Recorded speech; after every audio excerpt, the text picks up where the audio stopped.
महतारी वंदन योजना को लेकर बहुत अच्छी खबर आ रही है, क्योंकि अब हितग्राही द्वारा स्वयं ही ऑनलाइन अपने मोबाइल फ़ोन से इसका फॉर्म फिलअप कर सकते हैं। जैसा कि दोस्तों आप इस वीडियो में देखने वाले हैं, महतारी वंदन योजना को लेकर सरकार द्वारा इसके ऑनलाइन पोर्टल के माध्यम से हितग्राही द्वारा स्वयं ऑनलाइन फॉर्म भरे जाने के संबंध में हितग्राही लॉगिन का ऑप्शन दिया गया है, जिसके माध्यम से हितग्राही अपना फॉर्म व्यक्तिगत रूप से फिलअप कर सकते हैं। दोस्तों, फॉर्म फिलअप करने के बाद जो आपका हार्ड कॉपी है, जैसे कि ऑफलाइन जो फॉर्म है, उसे आप अपने नज़दीकी ग्राम पंचायत या फिर जनपद पंचायत में अपना डॉक्यूमेंट जमा करेंगे। तो सबसे पहले महतारी वंदन योजना का लाभ लेने के लिए हितग्राही ऑनलाइन फॉर्म फिलअप करने के लिए इसके ऑफिशियल साइट mahatarivandan.cgstate.gov.in लिख करके सर्च करेंगे तो इसका ऑफिशियल साइट ओपन हो जाता है। इसके बाद इसमें हितग्राही लॉगिन का ऑप्शन दिया हुआ है, जिस पर आप क्लिक करके ऑनलाइन फॉर्म फिलअप कर सकते हैं। जैसे ही आप इस पर क्लिक करेंगे तो आपके सामने निर्देश आएगा और एक छोटा सा बॉक्स दिखाई देगा, उस पर आपको क्लिक करना है। क्लिक करने के बाद दोस्तों सबसे पहले आपको यहाँ पर अपना मोबाइल नंबर इंटर करना है। मोबाइल नंबर इंटर करने के बाद जो कैप्चा कोड दिया हुआ है, इस वाले बॉक्स पर फिल करना है और OTP भेजे वाले ऑप्शन पर क्लिक करना है। मोबाइल नंबर डाल लेने के बाद कैप्चा कोड फिल करके OTP भेजे पर जैसे ही आप क्लिक करेंगे, आपके मोबाइल नंबर पर OTP चला जाता है।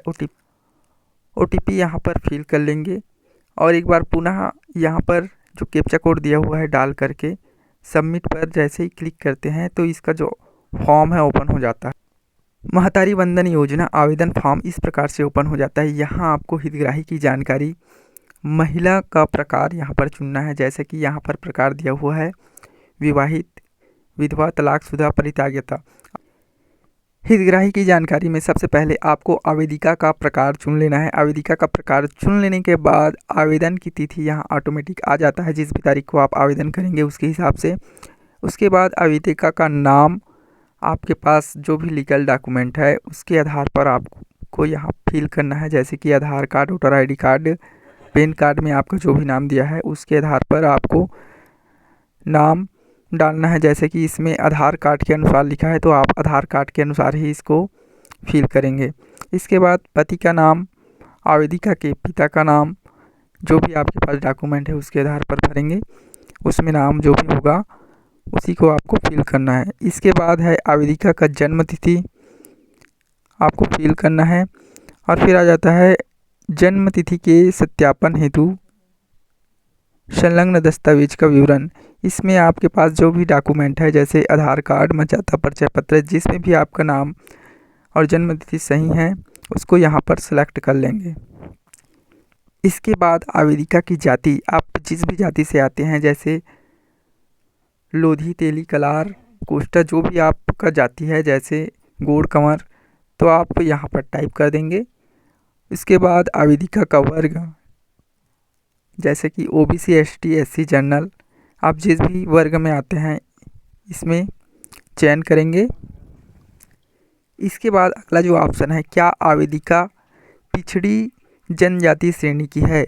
यदि आप इस वर्ग में आते हैं तो आप हाँ सेलेक्ट करेंगे और यदि नहीं आते हैं तो आप नहीं सेलेक्ट करेंगे। इसके बाद आवेदिका अपना जिला चुनेंगे, क्षेत्र चुनेंगे और अपना ब्लॉक यहाँ से चयन कर लेंगे। इसके बाद परियोजना चुनेंगे, परियोजना चुनने के बाद सेक्टर चुनेंगे और फिर जैसे आप अपने नज़दीक जो भी गांव हैं उसको आप चुन सकते हैं सेक्टर में। और इसके बाद इसमें आपको जो भी लिस्ट में नाम दिखाई देगा उसके हिसाब से आप चुन सकते हैं। हो सकता है सेक्टर आपका अपना गांव भी हो सकता है, तो आप यहाँ से चुन सकते हैं। यदि आपका गांव का नाम दिखाई देता है तो उसको चुनेंगे, या फिर आपका गांव का नाम नहीं दिखाता है तो यहाँ पर आपको पोस्ट का नाम या फिर आपके नज़दीक के गांव का नाम दिखा सकता है सेक्टर में। इसके बाद गांव या फिर वार्ड को यहाँ पर चुन लेना है। पिछड़ी जनजाति श्रेणी वाले ऑप्शन में भुंजिया, कमार, पांडो, इस तरह के जो जाति हैं वहीं आते हैं, तो आप उस श्रेणी में आते हैं बैगा भुजिया कमार वाले, तो आप हाँ चुनेंगे, अन्यथा आपको नहीं वाले ऑप्शन पर आपको चूज़ करना है। इसके बाद आ जाता है ऑप्शन आपके सामने आंगनबाड़ी केंद्र का नाम चुनने का। आपके गांव में कितने आंगनबाड़ी केंद्र है और आप किस वाले केंद्र में आते हैं, उसके हिसाब से आप इसे चुन सकते हैं। जैसे किसी किसी गांव में 2 से 3 4 5 ऐसा रहता है, तो आपका जो आंगनबाड़ी केंद्र है उसके हिसाब से आप चुन सकते हैं। जैसे आपके आंगनबाड़ी केंद्र पहले से बना हुआ है और आप जिस मोहल्ले में रहते हैं वो पहले नंबर का है, तो आपको इसको चुन लेना है। जिसके बाद आपका आंगनबाड़ी का कोड ऑटोमेटिक आ जाएगा और इसके बाद आपको पिन कोड भी यहाँ से सिलेक्ट कर लेना है। इसके बाद आवेदिका का आधार नंबर डालने का ऑप्शन आ जाता है, इसको आप फिल कर लेंगे। फिर पति का आधार कार्ड नंबर डालना है और उसके बाद पैन कार्ड यदि बना हुआ है तो यहाँ पर अपना पैन कार्ड नंबर डाल लेंगे और फिर पति का जो पैन कार्ड नंबर है यहाँ पर डालेंगे। ये ऑप्शनल है, जहाँ जहाँ आपको रेड स्टार दिखाई दे रहा है वहाँ आपको भरना अनिवार्य है, और जहाँ पर रेड स्टार नहीं है वैकल्पिक है। आपके पास डॉक्यूमेंट है या फिर आपके पास कोई भी जानकारी है इससे संबंधित, तो आप इसे फिल कर सकते हैं या फिर इसे छोड़ भी सकते हैं। इसके बाद आपको ऑप्शन मिल जाता है वैकल्पिक मोबाइल नंबर का। आपके पास कोई अन्य मोबाइल नंबर है तो यहाँ पर आप फिल कर लेंगे। फिर आपको राशन कार्ड क्रमांक यहाँ पर डालना है। यहाँ पर भी रेड स्टार नहीं लगा हुआ है, तो आप इसे चाहे तो भर सकते हैं या फिर छोड़ भी सकते हैं। फिर आपको यहाँ पर ऑप्शन मिल जाता है आगे राशन कार्ड धारी का नाम।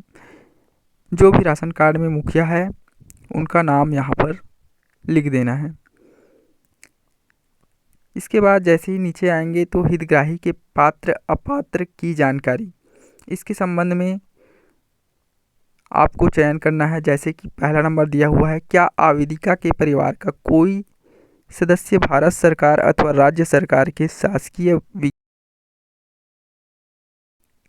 विभाग, उपक्रम, मंडल, स्थानीय निकाय, स्थायी अस्थायी संविदा पदों पर कार्यरत प्रथम वर्ग, द्वितीय वर्ग या तृतीय वर्ग के अधिकारी कर्मचारी है। यदि है तो हाँ सेलेक्ट करेंगे, नहीं है तो नहीं पर आपको सेलेक्ट करना है, चूज़ करना है। इसी प्रकार से क्या आवेदिका ऐसी पेंशनभोगी है जो मासिक पेंशन प्राप्त करती है। यदि आपको वृद्धावस्था, विधवा पेंशन या फिर मुख्यमंत्री पेंशन योजना किसी भी प्रकार का पेंशन मिलता है तो आप इसे हाँ चुनेंगे, और नहीं मिलता है तो नहीं चुनेंगे।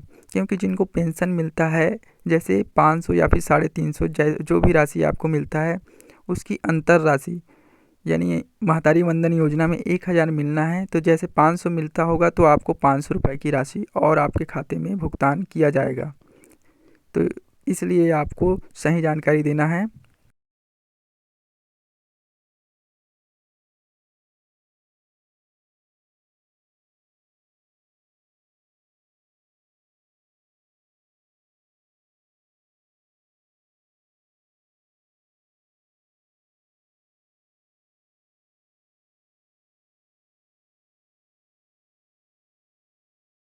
इसके बाद अगला जो ऑप्शन है, क्या आवेदिका के परिवार का कोई भी सदस्य वर्तमान अथवा भूतपूर्व सांसद, विधायक, भारत सरकार अथवा राज्य सरकार के बोर्ड, निगम या बोर्ड मंडल के अध्यक्ष या उपाध्यक्ष है। यदि है तो आप हाँ सेलेक्ट करेंगे, नहीं है तो नहीं चुनना है। क्या आवेदिका स्वयं अथवा उसका परिवार आयकर दाता है। परिवार से तात्पर्य पति, पत्नी या उन पर आश्रित बच्चों से है। आपका फैमिली मेम्बर में कोई भी आयकर दाता है तो हाँ चुनेंगे, या अन्यथा आपको नहीं चुनना है। इसके बाद आवेदिका के आधार से लिंक बैंक की जानकारी आपको देना है। जैसे कि यहाँ पर नाम, बैंक का नाम आपको लिख लेना है। जैसे आपका जो भी बैंक है, स्टेट बैंक या फिर ग्रामीण bank, Canara bank, central bank, जो भी बैंक है आप बैंक का नाम यहाँ पर डाल देंगे। उसके बाद IFSC कोड यहाँ पर डालना है। IFSC कोड यदि आपको पता नहीं है तो आप गूगल में सर्च कर सकते हैं। जैसे आपके पास जो भी ब्राउज़र है वहाँ पर भी आप सर्च कर सकते हैं। आप बैंक का नाम लिख करके, जिस भी आप ब्रांच में आपका खाता है उसका नाम लिख करके आप ऑनलाइन सर्च कर सकते हैं, जिससे आपका ये IFSC कोड निकल के आ जाता है। यहाँ पर अपना खाता क्रमांक डालेंगे। इसके बाद आपको दस्तावेज अपलोड का ऑप्शन मिल जाता है। यहाँ पर आपको फाइल जो भी आप अपलोड करेंगे, JPG, PNG JPEG फॉर्मेट में 100 KB के अंतर्गत होना चाहिए, 100 KB से बड़ा नहीं होना चाहिए। यहाँ पर जो जो आपको डॉक्यूमेंट अपलोड करने हैं, जैसा कि सबसे पहले दिया हुआ है आवेदिका का आधार कार्ड, आवेदिका के पति का आधार कार्ड, आवेदिका का बैंक पासबुक का आपको अपलोड करना है, निवास संबंधी सक्षम अधिकारी द्वारा जारी प्रमाण पत्र। यदि आपके पास छत्तीसगढ़ मूल निवास प्रमाण पत्र बना हुआ है तहसीलदार द्वारा, तो उसे आप अपलोड कर सकते हैं, या फिर सरपंच सचिव द्वारा या फिर आपके नगर निगम पार्षद द्वारा जारी किया गया प्रमाण पत्र आप यहाँ पर अपलोड कर सकते हैं। इसके बाद ऑप्शन है आवेदिका का फ़ोटो अपलोड करने का, यहाँ पर आप अपना फ़ोटो अपलोड करेंगे। फिर बाकी चीज़ ऑप्शनल है, आप इसको भी अपलोड कर लेंगे, अनिवार्य नहीं है पर आपको अपलोड कर लेना है। जैसे कि राशन कार्ड अपलोड करना है, प्रथम और अंतिम पेज को एक साथ कंबाइन करके स्कैन करना है और अपलोड करना है। यहाँ पर आवेदिका का पैन कार्ड अपलोड करना है, आवेदिका के पति का पैन कार्ड अपलोड करना है। ये दोनों भी ऑप्शनल है, वैकल्पिक है, आप चाहे आपके पास है तो आप इसको अपलोड कर सकते हैं।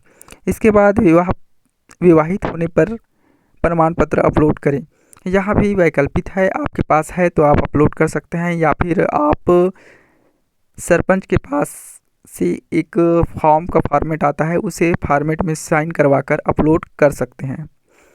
इस तरीके से आपको अपना डॉक्यूमेंट अपलोड करना है। 100 KB के अंदर आपका साइज होना चाहिए। आप आसानी से इसको मोबाइल से भी आप फ़ोटो खींच करके इसका साइज बना करके आप अपलोड कर सकते हैं। इसके बाद थोड़ा नीचे आएंगे तो एक बॉक्स दिखाई दे रहा होगा, आपको इसी बॉक्स पर क्लिक करना है। बॉक्स पर क्लिक करने के बाद आपको सबमिट वाले ऑप्शन पर क्लिक करना है, जिससे आपका जो फॉर्म है सक्सेसफुल सबमिट हो जाता है। और जैसे ही आपका जो फॉर्म सबमिट हो जाता है तो आपका ऑनलाइन फॉर्म भरने की प्रक्रिया पूर्ण हो जाती है। अब आपको ऑफलाइन जो आपका फॉर्म है उसे आप अपने नज़दीकी ग्राम पंचायत, नगर पंचायत या फिर अपने जनपद पंचायत पर ही उस डॉक्यूमेंट को जमा कर देना है। जैसा कि यहाँ पर आप अपलोड किए हैं स्व घोषणा प्रमाण पत्र, बैंक खाता, आवेदिका का आधार कार्ड, पति का आधार कार्ड, राशन कार्ड, निवास प्रमाण पत्र, आपको ये सभी डॉक्यूमेंट, इन सभी डॉक्यूमेंट को संलग्न करके फ़ोटोकॉपी करके आप अपने फार्म के साथ अटैच करके, ऑफलाइन जो फॉर्म है उसे फिल करके उसके साथ अटैच करेंगे फ़ोटोकॉपी को, और सभी डॉक्यूमेंट पर आपको साइन करके आप अपने नज़दीकी ग्राम पंचायत या फिर नगर पंचायत में जमा कर सकते हैं।